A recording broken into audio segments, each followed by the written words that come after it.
وزیر خزانہ حفیظ شیخ نے پھر ایک مرتبہ کہا ہے کہ ملک میں اس وقت تک بہتری نہیں آ سکتی معیشت کے اندر جب تک کہ پاکستان کے لوگ جو ہیں وہ ڈالر نہیں کماتے، یعنی دوسرے الفاظ میں جب تک کہ وہ زر مبادلہ نہیں کماتے۔ میں ہوں منور مرزا، آپ آج کے تجزیے کے ساتھ حاضر ہوں، اور ہمارے چینل کو سبسکرائب کرنا نہ بھولیے گا۔ وزیر خزانہ نے جو بات کہی ہے وہ تو 100% سے بھی زیادہ درست بات ہے، یقینی بات ہے۔ اگر آپ پیسہ نہیں کمائیں گے، آپ کے پاس سرمایہ نہیں ہوگا، آپ کے پاس روپے نہیں ہوں گے، آپ کے پاس ڈالر نہیں ہوں گے، تو پھر آپ کیسے ترقی کریں گے؟ تو یہ تو بڑی بنیادی چیز ہے۔ جناب حفیظ شیخ صاحب نے ایک اور بات کہی کہ ہم نے $12,000 کا قرض دیا، جس میں سے $6,000 جو ہیں وہ تو ہمارے جو سود اتارنے کے اوپر ہی چلے گئے۔ تو ہمارے پاس کیا، آپ اندازہ کر سکتے ہیں کہ ہمارے پاس کیا بچتا ہے اس کے اندر۔ اور جو برآمدات ہماری ہیں، گو اس کے اندر بار بار آپ نے دیکھا ہوگا کہ یہ کہا جا رہا ہے کہ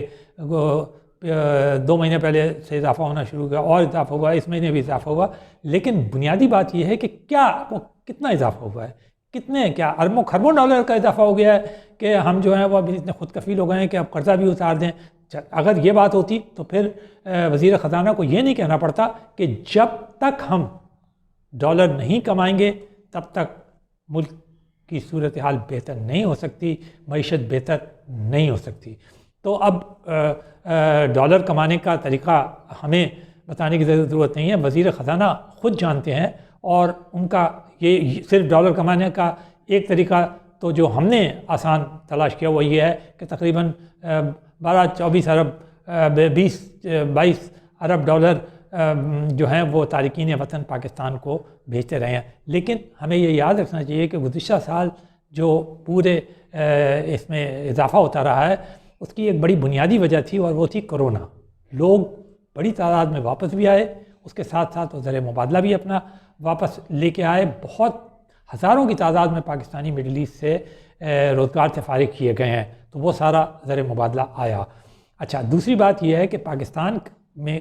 جو روپے کی قیمت جو ہے وہ ڈالر کے مقابلے میں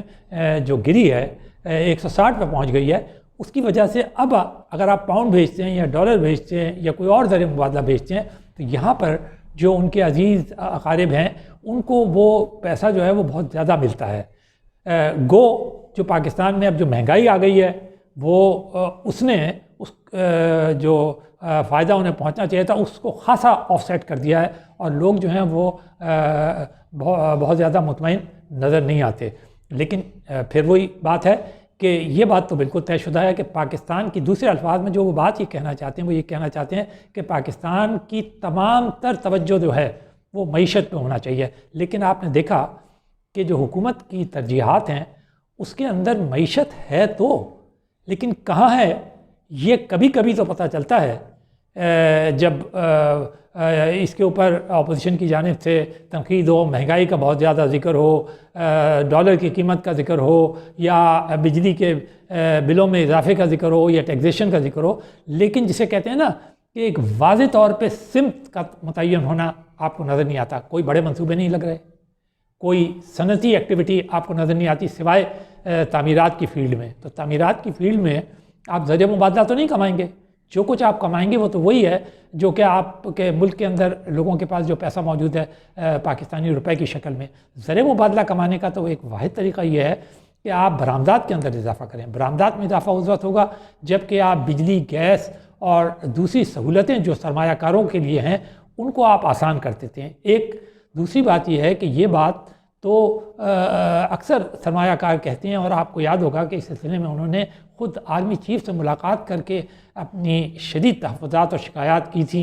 کہ جی ان کے حالات جو ہیں وہ بہت ہی پریشان کن ہیں اور اس میں وہ انٹروین کریں، اور انہوں نے پھر انہیں یقین دلایا تھا۔ تو کیا وہ سارے کام کر لیے گئے ہیں کہ جس سے ان کی سہولتیں جو ہیں بہتر ہوئی ہیں؟ اور اگر یہ جو بجلی کے بل بھی بڑھ رہے ہیں، گیس کے بل بھی بڑھ رہے ہیں، تو یقینی بات ہے وہ جو انڈسٹریلسٹ ہیں ان کو بھی پے کرنا پڑتا ہے۔ جب انڈسٹریلسٹ پے کرتا ہے جو اس کا مال ہے وہ مہنگا ہوتا جا رہا ہے۔ اب دنیا میں چائنا اور ویتنام اور دوسرے جو ممالک ہیں جو پاکستان کی بنگلہ دیش ہے، انڈیا ہے، جو کمپٹیشن میں جاتے ہیں وہ تو سستا مال دے رہے ہیں. ان کے ہاں جو فیول کی قیمت ہے وہ بھی پاکستان سے بہت کم ہے، کیونکہ ان کی ویج ڈالر جو ان کی وہ ہے پرائس وہ بھی بہت کم ہے. مثال کے طور پہ بنگلہ دیش اور بھارت کی جو ہے وہ 80 روپے کے قریب ہے ایک ڈالر کے، ہمارے یہاں 160 ہے، یعنی دگنی ہے. تو یہ چیزیں بہت اہم ہیں جس کے اوپر غور کرنے کی ضرورت ہے کہ ہم اپنے. تیسری بات جس کا ذکر ہم نہیں کر رہے بلکہ سلیم مانڈی والا صاحب جو کہ ڈپٹی چیئرمین بھی ہیں سینٹ کے، انہوں نے کہا، وہ خود بھی ایک صنعت کار ہیں، ان کا کہنا یہ تھا کہ جو نیب کے رویے ہیں بزنس مینوں کے بارے میں وہ جو ہیں وہ بہت تشویشناک ہی نہیں ہیں بلکہ وہ بڑے ڈسکریجنگ ہیں. اور جس قسم کے کیسز ان پہ بنائے جاتے ہیں، پھر جس طرح حالانکہ بار بار نیب کے چیئرمین یقین دلاتے ہیں کہ نہیں ہم جو ہیں وہ ان کو زیادہ سے زیادہ مراعات دیتے ہیں، زیادہ سے زیادہ سہولت دیتے ہیں، زیادہ سے زیادہ، اور ہم ان کے خلاف کوئی کارروائی ایسی نہیں کر رہے جس سے کہ جو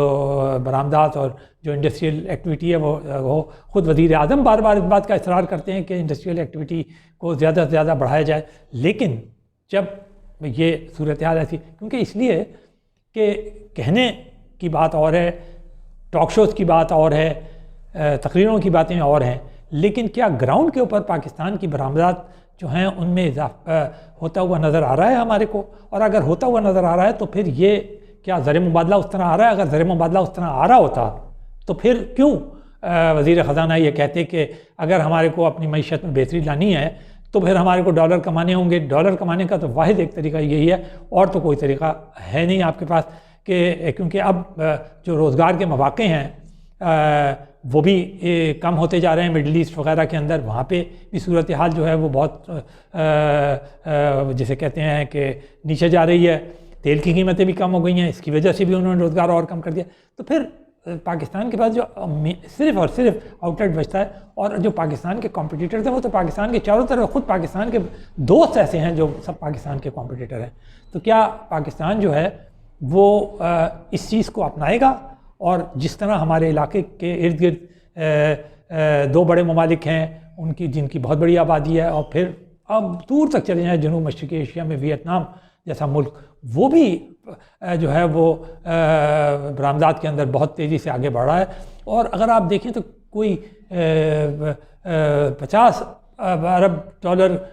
کما رہا ہے برآمدات میں، کوئی 75 ارب ڈالر کما رہا ہے، اور ان کی آبادیاں کیا ہیں 2-2, 2.5, 3 کروڑ. تو 22 کروڑ کا ملک جو ہے وہ تو بمشکل 12-14 یا ارب ڈالر ایکسپورٹ میں کماتا ہے، اور جس میں سے بھی آپ کوئی اب تیل کی قیمتیں گرنے کے باوجود بھی کوئی 7-8 ارب ڈالر جو ہیں وہ تو تیل کی قیمت. درآمدات اور برآمدات کا اگر آپ وہ کر کے دیکھیں تو پھر آپ کو پتہ چل جائے گا کہ ہمارے پاس بچتا کیا ہے اصل میں ایکچولی برآمدات کرنے کے باوجود. اور پھر کوئی اگریسو پالیسی نظر نہیں آتی، کوئی انکریجمنٹ نظر نہیں آتی. یہ روز سننے میں آتا ہے اس چیز پہ ٹیکس لگا دیا، اس کو ٹیکس میں لا رہے ہیں، اس کے اوپر یہ کر رہے ہیں، اس کو وہ کر رہے ہیں. ضرور کریں ٹیکس، کون کہتا ہے ٹیکس کلچر کو فروغ نہ دیں؟ لیکن آپ نے کر کے دیکھ لیا، اس سے بہت خطرہ ہے. تو اصل میں جو چیز ہے وہ وزیر خزانہ نے پوائنٹ آؤٹ کر دی کہ ٹیکسیشن میں تو کوئی بہت زیادہ اضافے کے امکانات نظر نہیں آ رہے، برآمدات میں اضافے کے امکانات موجود ہیں. پاکستان میں ریزنیبلی گڈ انفراسٹرکچر موجود ہے انڈسٹریلسٹ کا. اگر ان کو یہ جو ان کے جو خرچے ہوتے ہیں، جو اس میں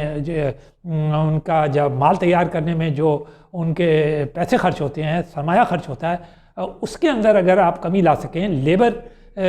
کی کاسٹ جو ہے وہ ایک مناسب سطح پہ رکھی جا سکے اور مہنگائی کے اندر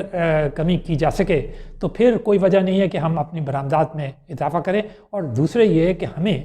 وہ کلچر فروغ دینے کی ضرورت ہے جو کہ بزنس کلچر کہلاتا ہے، جو کہ تجارت کا کلچر کہلاتا ہے. جاپان میں ہے وہ، سنگاپور میں ہے وہ، ملیشیا میں ہے وہ، ویتنام میں ہے وہ، ہمارے دشمن ملک بھارت میں ہے وہ، چائنا میں ہے، ترکی میں ہے، کہاں نہیں ہے. تو آخرکار ہم کو یہ کلچر کا سبق سیکھنے کے لیے کہاں جانا پڑے گا، کس سے سیکھنا پڑے گا، اس پہ ہمیں فوری طور پہ غور کرنا چاہیے اپنے وزیر خزانہ کے بیان کے پس منظر میں.